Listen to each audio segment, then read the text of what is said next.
जिले की सबसे बड़ी अधिकारी डीएम आफिया एक सुबह साधारण कपड़े पहनकर बिना किसी सरकारी चमक दमक के सब्जी खरीदने बाजार पहुंच गईं। उनके चेहरे पर सादगी थी और चलने में आत्मविश्वास, लेकिन किसी ने भी यह सोच भी नहीं रखा था कि ये महिला इसी जिले की डीएम है। आफिया सीधे एक ठेले के पास रुक गईं। वहां एक लगभग 30 साल की सब्जी बेचने वाली महिला सब्जियां बेच रही थी। आफिया मुस्कुराते हुए उसे सब्जियों के दाम पूछ रही थी। तभी अचानक एक छोटा लड़का दौड़ता हुआ आया और उस महिला से गले लगाते हुए बोला, माँ मुझे स्कूल छोड़ दो, देर हो रही है, वरना टीचर डांटेंगे। बोला, बाबू थोड़ा इंतजार कर, मैं इन्हें सब्जी दे देता हूं, फिर तुझे छोड़कर आता हूं। लड़का जिद करके बोला, नहीं माँ, अभी चलते हैं, प्लीज बहुत देर हो गई है। यह देखकर डीएम माफिया का दिल पिघल गया। उन्होंने हंसते हुए कहा, आप बच्चे को स्कूल छोड़ आइए, मैं आपका दुकान संभालता हूं। सब्जी वाली थोड़ा हिचकिचाया, लेकिन अफिया की भरोसे वाली बातों से हिम्मत हुई। उसने कहा, ठीक है बहन, मैं जल्दी वापस आ जाता हूं। फिर वह अपने बेटे को लेकर स्कूल की तरफ चल पड़ी। इस बीच अफिया ठेले पर खड़ी आसपास का माहौल देख रही थी। तभी एक मोटरसाइकिल ठेले के पास आकर रुक गई। उसमें इंस्पेक्टर माणिक बैठे थे। उन्होंने थोड़ा चिढ़ाते हुए कहा, तुम कब से यहां सब्जी बेचने लगे? यहां तो एक औरत रहती थी, वो कहां गई? अफिया कुछ कहने ही वाली थी कि वही सब्जी वाला वापस आ गई। इंस्पेक्टर को देखकर उसका चेहरा डर से भर गया। झुककर बोला, इंस्पेक्टर साहब क्या चाहिए आपको? जो चाहिए ले लीजिए। इंस्पेक्टर ने बेतुकी तरीके से हुक्म दिया। आधा किलो टमाटर दे दो, 1 किलो भिंडी और आधा किलो पटल भी दे दो। औरत कुछ बोले बिना जल्दी से सब्जी तोल दी। इंस्पेक्टर 1 पैसा भी दिए बिना मोटरसाइकिल पर चढ़कर चल दिया। ये सब देख अफिया स्तब्ध रह गई। चले गए। कुछ देर चुपचाप बैठा रहा। फिर उसने सब्जी वाले से पूछा, बहन उसने पैसे क्यों नहीं दिए? तुमने कुछ क्यों नहीं कहा? महिला की आंखों में बेबसी साफ दिख रही थी। धीरे धीरे बोली, बहन मैं क्या कहूं, वो इंस्पेक्टर रोज ऐसे सब्जी लेकर चला जाता है। अगर कुछ कहती हूं तो गुस्सा होकर कहता है, मुझसे पैसे मांगोगी क्या? अभी तेरा ठेले को उठा के ले जाऊंगा। मुझे डर लगता है, अगर ठेला चला गया तो घर कैसे चलेगा? मेरे बच्चे क्या खाएंगे? इसलिए चुपचाप पैसे दे देती हूं। यह सुनकर आफिया का रंग उड़ गया। वो अंदर से कांप उठी। उसे यकीन नहीं हो रहा था कि मां जो कानून की रखवाली करती है, खुद ही कानून से ऊपर है। मजाक उड़ाया जा रहा था। गंभीर आवाज में उन्होंने कहा, बहन अब से ऐसा नहीं होगा। मैं अब तुम्हारे साथ हूं। न्याय दिलाना मेरा फर्ज है। तुम एक काम करो, मेरा नंबर ले लो। कल जब तुम ठेला लगाओगी तब मैं वहां रहूंगा।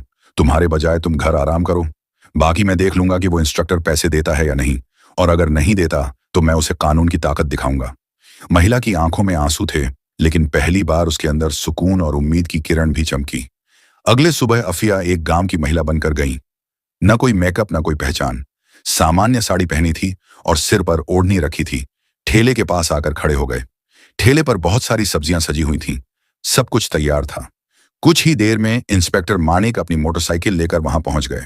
उन्होंने मोटरसाइकिल ठेले के पास रोककर तीखे नजरों से कहा, क्या मामला है? आज फिर तुम यहां? तुम उसका कौन हो? कल भी तुम यहां थे, आज भी तुम। आफिया जो अभी भी गांव की एक आम महिला की तरह खड़ी थी, धीरे से बोली, मैं उसकी बहन हूं, इसलिए आज मैं उसके जगह ठेला संभाल रही हूं।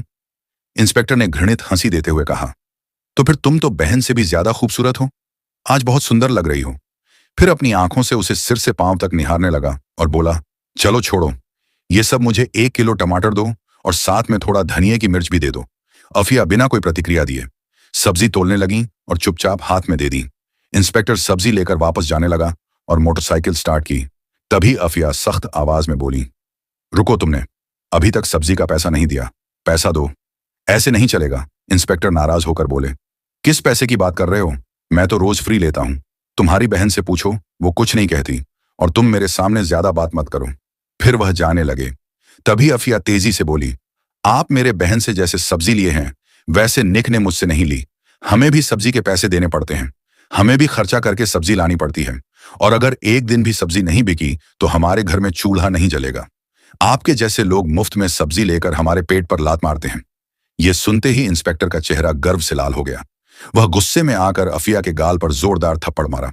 अफिया लड़खड़ा गई, लेकिन खुद को संभाल लिया। आंखों में आग थी, पर आत्मसम्मान और चुप रहने को तैयार नहीं थी। कांपती आवाज में अफिया बोली, आपने एक महिला पर हाथ उठाकर बहुत बड़ी गलती की है। तुम्हें इसके नतीजे भुगतने पड़ेंगे। इंस्पेक्टर और गुस्से में चिल्लाया, तू मुझे सिखाएगा? तेरा इतना हिम्मत है, अभी दिखाता हूं। फिर उसने आफिया के बाल पकड़कर खींचे।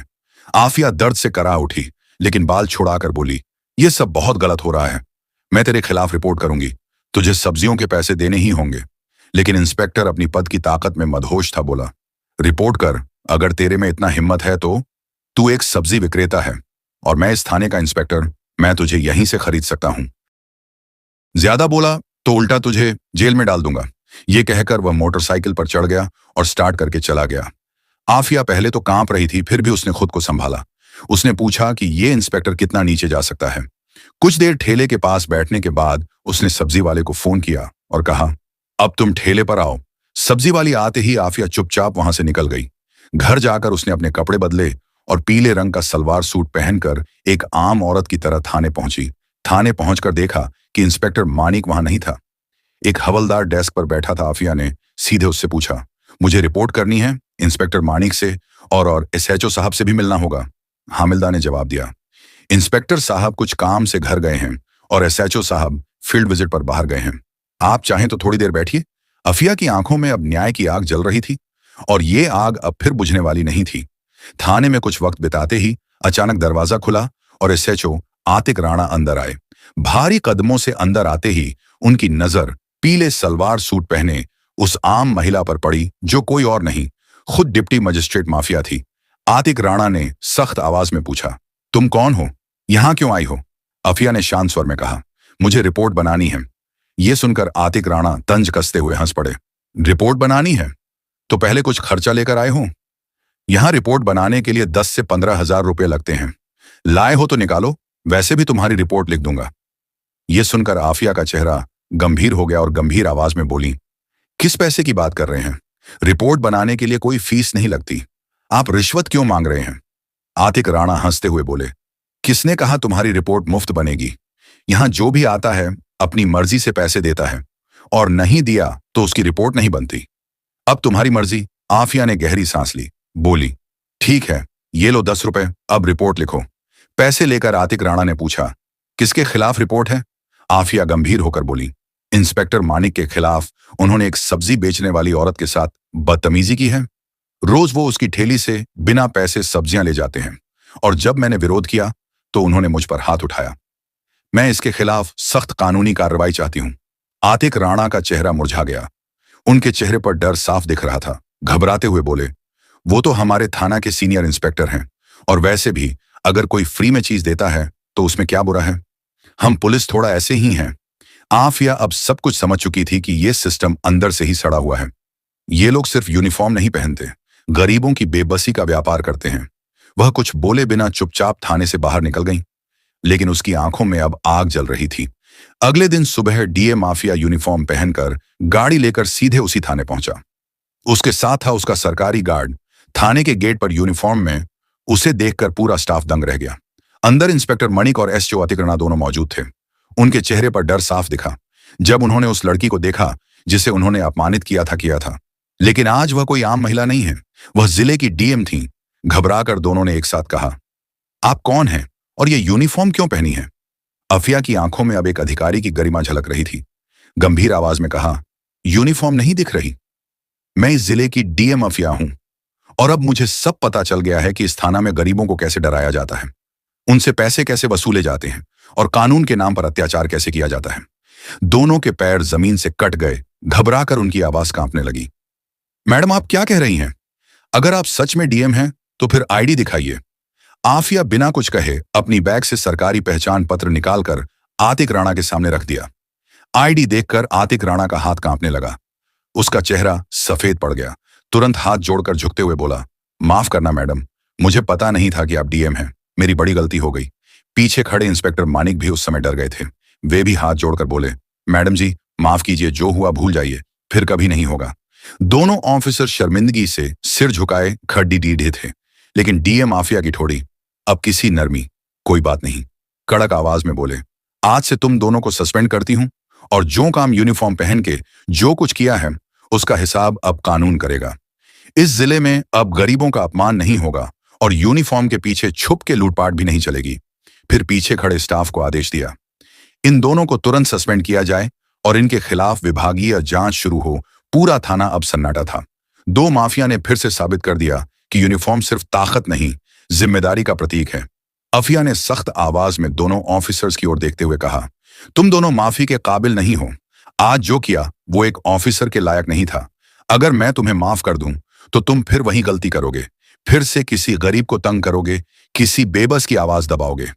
ये कहकर वह आगे बढ़ने लगे, लेकिन तभी इंस्पेक्टर मनीष और एसएचओ आतिक राणा दोनों उनके पैर पकड़कर गिर पड़े। उनकी आंखों में पछतावा और चेहरे पर शर्म साफ झलक रही थी।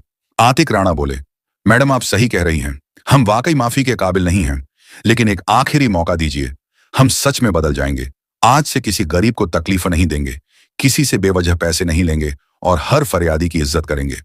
मनीष भी सिर झुकाकर बोला, माफ कीजिए मैडम, वादा करता हूं फिर ऐसी गलती नहीं होगी। अगर हुई तो आप हमें सस्पेंड नहीं, सीधे जेल भेज देना। अफिया कुछ देर चुप रहीं। वे दोनों के भीगे हुए आंखों और डरे हुए चेहरे को देखकर उन्होंने गहरी सांस ली और गंभीर आवाज में कहा, ठीक है, मैं तुम्हें माफ कर रही हूं, लेकिन यह आखिरी मौका है। अगली बार अगर किसी गरीब की आवाज मेरे तक पहुंची, अगर किसी ने कहा कि थाने में अन्याय हुआ है, तो मैं तुम्हें सिर्फ सस्पेंड नहीं करूंगी, जेल के पीछे डाल दूंगी और इस बार कोई माफी नहीं होगी। दोनों ऑफिसर सिर झुका लिए, आत्मसम्मान बिखर चुका था, लेकिन अब उनमें सुधार की एक असली किरण दिखने लगी थी। अफिया जब थाने से बाहर निकली तो पूरे स्टाफ की तरफ देखते हुए बोली, पुलिस की वर्दी डराने के लिए नहीं, भरोसा दिलाने के लिए होती है। इस वर्दी की असली इज्जत तब होगी जब इसे पहनने वाला सम्मान देना सीखेगा। डीएम के जाने के बाद पूरे थाने में एक सन्नाटा फैल गया। सबके चेहरे पर शर्म और चिंता के निशान साफ दिखे। उस दिन के बाद पूरा थाना जैसे बदल गया। अब कोई रिश्वत नहीं लेता था, किसी गरीब की आवाज दबाई नहीं जाती थी, हर शिकायतकर्ता की बात सुनी जाती थी। रिपोर्ट बिना टका पर लिखा होता था। सड़क से बाजार तक पुलिस लोगों की मदद करते हुए दिखते थे। सब्जी बेचने वाली औरत भी अपने ठेले पर हंसते हुए बैठती थी, क्योंकि अब उसे कोई डर नहीं था। ये कहानी हमें सिखाती है कि हिम्मत और ईमानदारी से बड़ी कोई ताकत नहीं होती। अगर कोई पद पर बैठा व्यक्ति अन्याय करता है तो उसकी यूनिफॉर्म नहीं, उसके काम और बातों से पहचाना जाता है। और जब सच्चाई कहने वाला इंसान खड़ा होता है तो पूरा सिस्टम बदल सकता है। अगर आपको ये वीडियो पसंद आए तो एक लाइक जरूर दें। गरीबों की आवाज और ज्यादा लोगों तक पहुंचाने के लिए हमारे चैनल को सब्सक्राइब करना मत भूलिएगा।